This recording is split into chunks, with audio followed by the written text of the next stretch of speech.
सुप्रभात विद्यार्थियों। आज आपको हिंदी में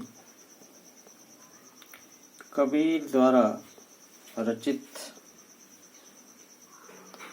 साखियों से संबंधित जानकारी देंगे। साखी का स्वाध्याय करेंगे। पहली साखी कबीर द्वारा जो रचित है आपके पाठ्य पुस्तक में वह इस प्रकार से है और इसे ठीक से आप दोहरा भी लेंगे और तदुपरांत इसको समझेंगे और इससे संबंधित दिए गए प्रश्नोत्तरों को भी आपने लिखना होगा। इस प्रकार से है। मान सरोवर सुभर जला हंसा के लेकरा मुक्ता फल मुक्ता चुंगे अब उड़ियनत न जाय कबीरा उड़ियनत न जाय। फिर से देख लें। मान सरोवर सुवर जला हंसा के लेकरा मुक्ता फल मुक्ता चुंगे अब उड़ियनत न जाय कबीरा अब उड़ियनत न जाय। साखी को ठीक से लयबद्ध याद कर लेंगे। अब इससे संबंधित शब्दार्थ। मान सरोवर पवित्र झील, ठीक है। सुभर स्वच्छ या लबालब भरी हुई अर्थात पूर्ण रूप से भरी हुई। हंसा हंस हो गया, केली क्रीड़ा करना खेलना। मुक्ता फल मोती, मुक्ता मुक्त होना, मस्त होना, आजाद होना। चुंगे मन चुंगना, उड़ी उड़ना, अनंत मन अन्यत्र।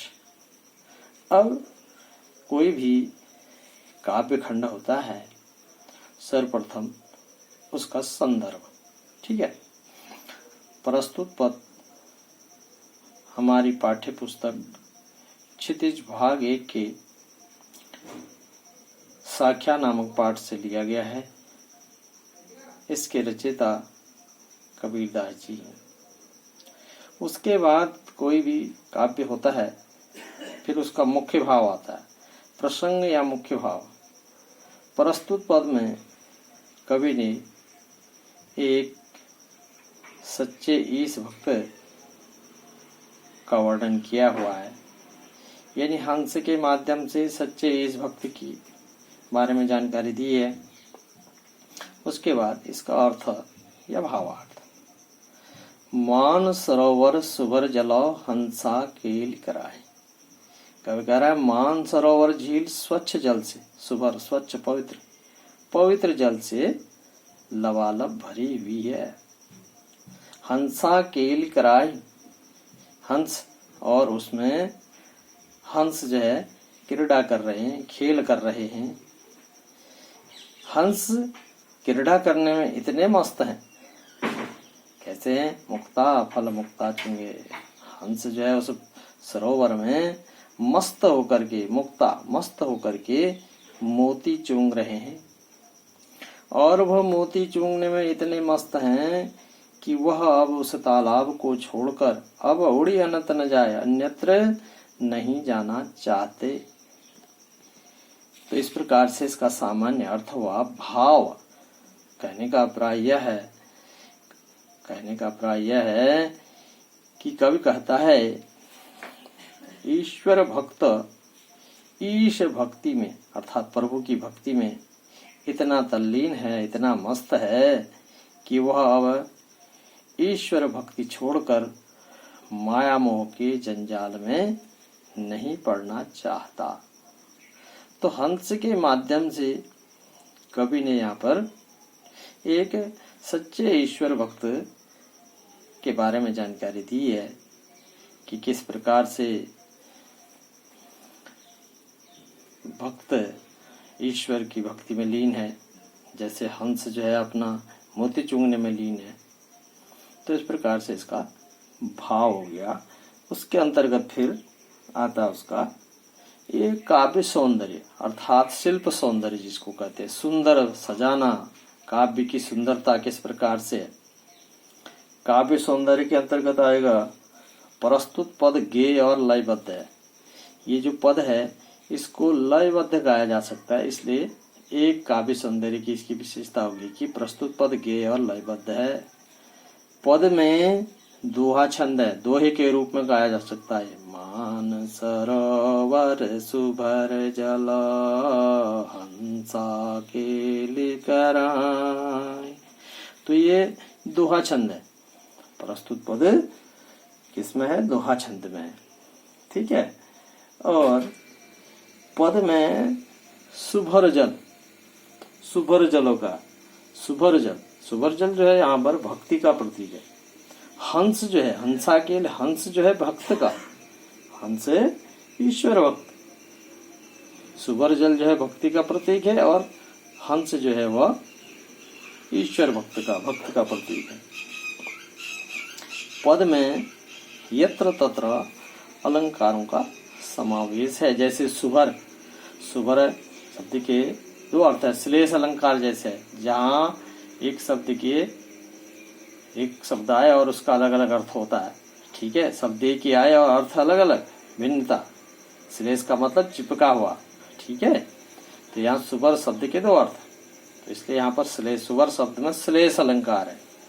मुक्ता फल मुक्ता, मुक्ता फल मुक्ता शब्द दो हैं, शब्द एक है लेकिन आया अलग अलग बार है। यहाँ पर यमक अलंकार है। एक शब्द की आवृत्ति दो या दो से अधिक बार होती है लेकिन प्रत्येक बार उसका अर्थ भिन्न भिन्न होता है। यहाँ मुक्ता फल का मतलब होती है, यहाँ मुक्ता का मतलब मस्त या आजाद। तो इस प्रकार से इसका काव्य सौंदर्य है। पद की भाषा सरल सहज है, अर्थात पद की भाषा सधुक्कड़ी है, ऐसा भी कहा जा सकता है। तो इस प्रकार से आपका ये पद पूरा हुआ और इसी पद से संबंधित आपको शब्दार्थ भी लिखने हैं और इससे संबंधित एक प्रश्नों को भी करना होगा। साखियां सुंदर लेख में लिखेंगे, जहाँ कबीर दास के बारे में लिखा है ठीक उसी से आगे शब्दार्थ इससे संबंधित हैं। सुभर, सुभर माने स्वच्छ या लबालब भरा हुआ। केली क्रीड़ा करना या खेलना। मुक्ता फल मोती, मुक्ता माना मस्त होकर या आजाद होकर के। अनत माना अन्यत्र या दूसरी जगह। तो ये इस साखी के शब्दार्थ हो गए। अब इसी से संबंधित कुछ दो एक प्रश्नोत्तर। प्रश्न है हंस किसका प्रतीक है? पद में जो आया है तो उत्तर होगा हंस साधक अर्थात ईश्वर भक्त का प्रतीक है। अब अगला प्रश्न है पद का काव्य सौंदर्य लिखें। ठीक है, पद का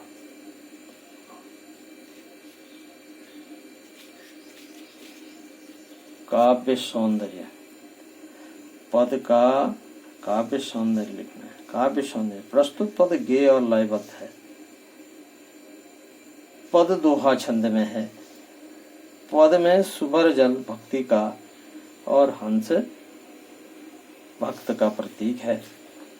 पद में यत्र तत्र अलंकारों का प्रयोग है। कहीं श्लेष अलंकार है, कहीं यमक अलंकार है, अनुप्रास अलंकार भी है इसमें। जहाँ एक वर्ण की आवृत्ति दो या दो से अधिक बार होती है तो वहां पर अनुप्रास अलंकार होता है। ठीक है, जैसे मान सरोवर सुभर, वहाँ रो सो वर्ण की आवृत्ति हो रही है। इस प्रकार से यत्र तत्र अनुप्रास अलंकार भी है इसमें। तो इस प्रकार से सुंदर लेख में इसको लिख लेंगे। इसके उपरांत शेष जानकारी आपको देंगे।